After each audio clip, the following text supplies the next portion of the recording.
अध वर्ष की आयु तक पहुंचते पहुंचते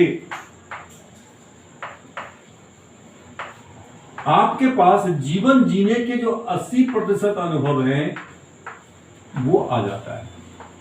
you get almost 80% of experience that you need to lead a successful life. 7 वर्ष की आयु तक कैसे खाएं, कैसे पिएं, क्या करें, क्या ना करें, कैसे करें, ठीक है। बाकी जो 20% अनुभव जो हम स्कूल जाकर, कॉलेज जाकर, या किसी उस्ताद के यहाँ, किसी गैरेज में जाकर, किसी टेलर मास्टर के यहाँ कटिंग सीखकर, या किसी फैक्ट्री में जाकर के डाई बनाना या डायपर कुची बनाना, ये सब जो 20% है, इस 20% में आता है आपका जो सब्जेक्ट नॉलेज है। ये सब्जेक्ट रिलेटेड नॉलेज होता है। सब्जेक्ट रिलेटेड नॉलेज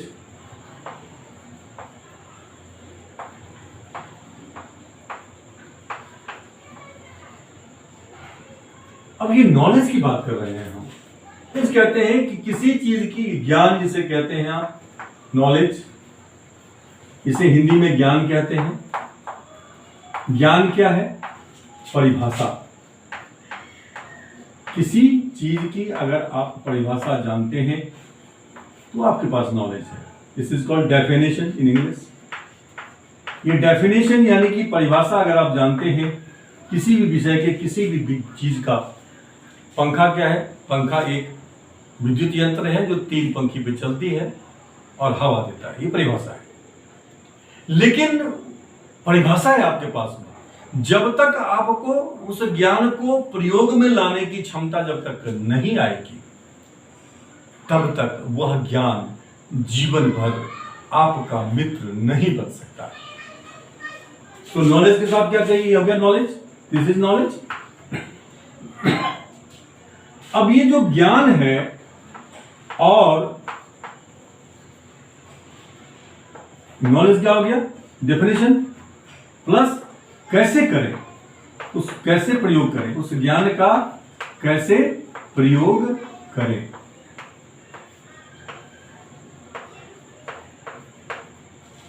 ठीक है, इसे अंग्रेजी में हम कहते हैं स्किल। किसी भी ज्ञान को कैसे हम प्रयोग में लाएं, इसे हम स्किल कहते हैं। इसके लिए किसी कॉलेज जाने की जरूरत नहीं, स्कूल जाने की जरूरत नहीं। बहुत सारे काम हैं जिसमें आप पहले नॉलेज प्राप्त करते हैं। ये क्या चीज है? तो ये कंडक्टर है। ये क्या है? तो ये चीज है। कोई भी कंपोनेंट है, क्या काम करता है? तो ये काम करता है। फिर आप उसको क्या करते हैं? सीखते हैं कैसे काम करता है, ये कैसे गड़बड़ हो जाए क्या करना पड़ेगा, वगैरह वगैरह। तो ये नॉलेज प्लस स्किल है। यहाँ पे ये नॉलेज प्लस स्किल, नॉलेज किसी भी फील्ड में आप काम कर रहे हैं, आप स्कूल गए हैं या नहीं गए हैं, परिस्थिति बस आपकी परिस्थिति ऐसी रही कि आप उतनी पढ़ाई नहीं कर सके, तो चिंता की कोई बात नहीं। नॉलेज प्लस स्किल, जो भी क्षेत्र आप चुनते हैं वहां पे आपको ये चीज हासिल करनी है। उस क्षेत्र में जिसमें घुसे हैं आप, उसके बारे में नॉलेज, और प्लस उस नॉलेज को लेकर के उसको अपने निपुणता में जो है, स्किल में, यानी कैसे उसको हम प्रयोग में लाएं, ये कला आनी चाहिए। ये नॉलेज प्लस स्किल से आपके अंदर में क्या क्या पैदा होगा? इससे आपके अंदर में पहला चीज पैदा होगा वो है आर्ट, कला, और दूसरा पैदा होगा विज्ञान, जिसे कहते हैं साइंस। चाहे तो आप कलाकार बन जाएंगे किसी चीज में, आर्ट आ जाएगी आपको, तो आपका जो वो आर्ट है, वह आर्ट एक पेशा बन जाएगा, जो एक बहुत बड़ा द्वार खोल देगा आपके लिए। किस लिए? तो ये जब बिगड़ने लगेगा कला आपका, तो ये हो जाएगा वाणिज्य। वाणिज्य का मतलब होता है कॉमर्स, पैसे आने लगेंगे, कॉमर्स। यही अंतिम उत्सव, यही अंतिम लक्ष्य होता है हर व्यक्ति का जीवन में, कि पैसा कमाना है। तो पैसा कमाएंगे तो कैसे कमाएंगे? यहां पे 3 तरह के लोग होते हैं। बुद्धि से विज्ञान का विकास होता है, बुद्धि से अध्यात्म का विकास, जिसे मेटाफिजिक्स कहते हैं, और तीसरे कैटेगरी के लोग हैं जो ना बुद्धि से विज्ञान पैदा करने में लगे हैं, ना बुद्धि से आध्यात्म की तरफ गए हैं। तो तीसरे कैटेगरी लोग डिग्री लेकर घूम रहे हैं, कोई 12वीं पास है, कोई बीए पास है, कोई एमए पास है, कोई 3 बार पीएचडी कर लिया है, लेकिन उस ज्ञान को आपने प्रयोग में लाने का, उससे उत्पादकता, कला या विज्ञान या वाणिज्य पैदा करने की अगर आपने हैसियत नहीं की, तो कोई भी सरकार, कोई भी व्यवस्था आपकी कोई मदद नहीं कर सकेगा। चाहे आप जितनी भी आवाज उठाएं, जितने भी आंदोलन कर लें, जितना भी आप कोस लें, उससे कोई फर्क पड़ने वाला नहीं है। अब यहां पे कला बिकेगा तो वाणिज्य पैदा होगा, यानी कि वो बिकने लगेगा, लोग देखने लगेंगे, पैसे मिलने लगेंगे। अब इस कला को आप क्या कर रहे हैं? सेल कर रहे हैं। अगर आपने बुद्धि को विज्ञान की तरफ ले गए, साइंस का मतलब होता है अतिरिक्त ज्ञान, अतिरिक्त additional knowledge is called science. किसी भी विषय का अतिरिक्त ज्ञान है तो आपके पास उस विषय का विज्ञान है। तो जब आपने अपने अतिरिक्त ज्ञान से उससे कुछ चमत्कारी चीज बना दी आपने, जिससे सामान्य जन का जो दैनिक जीवन है वो पहले से अधिक आरामदायक हो जाए या सहज हो जाए या ज्यादा उपयोगी बना दे उसके जीवन को, तो वह इसको खरीदेगा। He will buy it.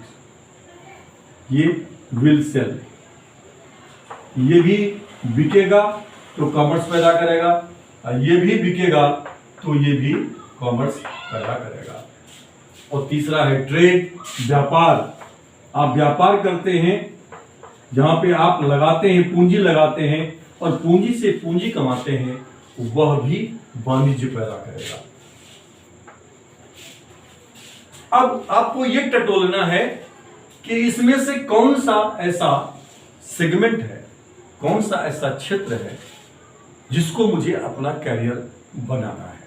और फिर जब आप लग गए तो आप लग जाइए ये हासिल करने में, निपुणता हासिल से कहते हैं knowledge plus skill is equal to competence, यानी निपुणता।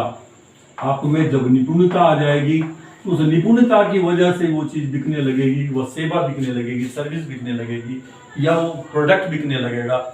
सामान बिकता है या निपुणता बिकती है, आपकी कलाकारी बिकती है, या आपका विज्ञान बिकता है, या सामान बिकता है। आपके पास बेचने के लिए कुछ ना कुछ तो होना चाहिए।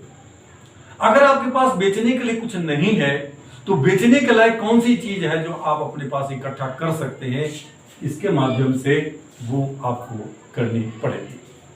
इसे कहते हैं हम निपुणता। जिस किसी भी क्षेत्र में आप निपुणता जितना अधिक हासिल करते जाएंगे, आप उत्कर्ष की ओर बढ़ते चले जाएंगे। गुणी व्यक्ति हैं, उनके पास चाहे उस्ताद है कि किसी मिस्त्री है, बहुत बड़ा मिस्त्री है, या कोई गुणी व्यक्ति है, गुणी व्यक्ति के पास जाके वो गुण आप सीख लेते हैं। तबला बजाना है, हारमोनियम बजाना है, डांस करना है, कुछ भी, एनीथिंग। तो किसी गुणी व्यक्ति के सानिध्य में जाके जब आप गुण हासिल करते हैं और उस गुण को आप जो है ना चमत्कारी प्रदर्शन में बदल देते हैं, आप चमत्कारी हो जाते हैं, यानी चमत्कार पैदा करते हैं, लोगों को आकर्षित करते हैं। तो उस स्थिति में लोगों को जो है, लोग आपके कस्टमर हैं, वो अपने हिसाब से जो उनकी रिक्वायरमेंट है उस हिसाब से उस प्रोडक्ट को या उस आर्ट को या उस नॉलेज को with art, knowledge with skill, जो क्योंकि क्या शिक्षित होने के लिए किसी स्कूल एजुकेशन की या किसी कॉलेज एजुकेशन की जरूरत है? बिल्कुल नहीं। आपको ज्ञात हो कि आपके समाज के अंदर में अधिक पैसे कमाने वाले कौन लोग हैं? वो गुणी लोग हैं या पढ़े लिखे लोग हैं?